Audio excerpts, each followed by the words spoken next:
रोज देवांना अंघोळ घातली नाही तर दोष लागतो का? स्वामी समर्थांचे सोपे मार्गदर्शन. घरात देव आहे, श्रद्धा आहे, पण रोज देवांना अंघोळ घालणं शक्य होत नाही. मग मनात भीती येते, मी काही चुकीचं तर करत नाही ना? मग या प्रश्नाचे उत्तर आपण शोधूयात. मित्रांनो, आज आपण ही भीती दूर करणार आहोत, कारण स्वामी समर्थ भक्तांना नियमांची नाही तर प्रेमाने बांधतात. आज जाणून घेऊया, रोज अभिषेक करणं शक्य नसेल किंवा देवांना अंघोळ घालणं शक्य नाही तर कुठला दोष लागणार नाही ना, किंवा कुठली सेवा केल्याने फळ मिळू शकते हे आपण बघणार आहोत. तर सुरुवात करूया या व्हिडिओला. नमस्कार मंडळी, सर्व स्वामी भक्तांचे या व्हिडिओमध्ये मनापासून स्वागत. अनेक घरात देवघर असतं, मूर्ती असतात, पण आजच्या धावपळीच्या जीवनात रोज अभिषेक, स्नान, विस्तृत पूजा करणं शक्य होत नाही. लहान मुले, ऑफिसची वेळ, धावपळ, आजारपण, वृद्धापकाळ किंवा प्रवास असे काही कारणे त्यामागे असू शकतात. मग मनात विचार येतो, देव रागवतील का? किंवा काही दोष लागेल का? माझी पूजा अपूर्ण तर नाही ना? असे अनेक प्रश्नाने आपल्या मनात गोंधळ निर्माण केलेला असतो. ही भीती श्रद्धेपेक्षा मोठी झाली की भक्ती कमी होऊ लागते, आणि इथेच स्वामींचा खरा संदेश समजून घेण्याची गरज आहे.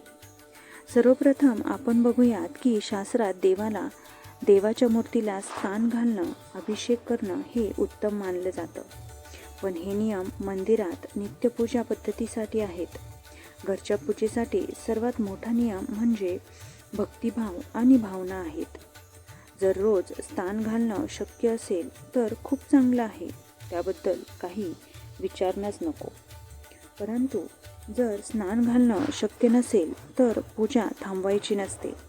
देव मूर्तीमध्ये असेल तरी ते भावनेत जास्त जिवंत असतात. आता काय करणे शक्य असेल किंवा रोज स्नान घालणे जर शक्य नसेल तर प्रामुख्याने कुठल्या गोष्टी कराव्यात? आता सर्वात महत्त्वाचा भाग आहे हा स्वच्छतेची साधा नियम. रोज आंघोळ घालणं शक्य नसलं तरी स्वच्छ कपड्याने मूर्ती हलक्या हाताने पुसा. धूळ साचू देऊ नका. देवघर नेहमी स्वच्छ ठेवा. हेच ध्यान स्नान मानलं जातं. त्यानंतर दुसरा मुद्दा म्हणजे गंध व फुलं अर्पण करू शकता. पाण्याने स्नान घालणं जरी जमलं नाही तरी चंदन, गंध लावा, एक फूल अर्पण करा. हे देवाला शीतलता आणि आदरता दाखवतं. तिसरा मुद्दा म्हणजे दीप आणि उदबत्ती. दिवा लावणं म्हणजे प्रकाश अर्पण करणं. शक्य नसेल तर मनात दिवा लावा, तेही तितकाच प्रभावीपणे कार्य करते. याला मानसपूजा देखील आपण म्हणू शकतो. मानसपूजेला देखील शास्त्रामध्ये मोठे महत्त्व दिलेले आहे. नामस्मरण हा आहे चौथा मुद्दा. नामस्मरण हीच सर्वात मोठी पूजा आहे. ती तुम्ही देवघरात बसून करा किंवा कुठेही तुमच्या कामात व्यस्त असतानाही मनोमन केली तरीही चालते. नामस्मरण ही सर्वात मोठी पूजा आहे. नामस्मरण करताना सर्वप्रथम आपण मन शांत करून आणि श्वास मोठा घेऊन श्री स्वामी समर्थ, श्री स्वामी समर्थ, श्री स्वामी समर्थ, श्री स्वामी समर्थ असा जप मनोमन आणि मोठ्याने केला तरीही उत्तमच आहे. पण जर जमत नसेल तर तुम्ही मनोमन केला तरीही चालेल. हा मंत्र तुम्ही मनोभावे केला आणि 11, 21 किंवा 108 वेळा केला तरी चालेल. लक्षात ठेवा, अभिषेकाने शरीर शुद्ध होतं, पण नामस्मरणाने वातावरण आणि मन शुद्ध होण्यास भरपूर मदत मिळते. मग आता प्रश्न पडेल की अभिषेक कधी करावा? जर तुम्हाला रोज शक्य नसेल तर कमीत कमी गुरुवारी, एकादशीला, पौर्णिमेला किंवा सणवार असेल, वाढदिवस असेल किंवा विशेष प्रसंग असेल तेव्हा तुम्ही देवाला अभिषेक स्नान घालू शकता. त्या दिवशी साधं पाणी, गंगाजल किंवा पंचामृतामध्ये काय वापरावे? तर पंचामृतामध्ये तुम्ही दूध, दही, तूप, मध किंवा साखरचाही वापर करू शकता. इतकं केलं तरी पुरेसे आहे.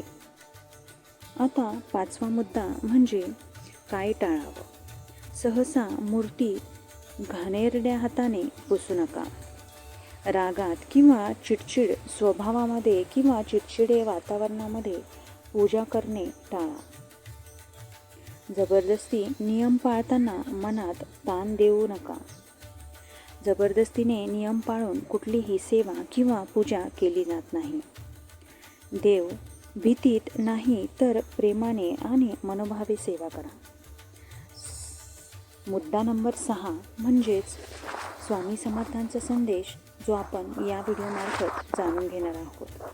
स्वामी महाराजांची कधी कठीण विधी सांगितलेच नाहीत. त्यांनी सांगितलं की भिवू नकोस बाळा, मी तुझ्या पाठीशी आहे. याचा अर्थ होतो तू परिस्थितीत अडकला असशील, तुझी भक्ती कमी होत नाही. आई जशी मुलाला म्हणते की आजारी आहेस, आंघोळ नको करू किंवा आंघोळ नको केली तरी चालेल, असं स्वामी भक्तांनाही समजावून सांगतात.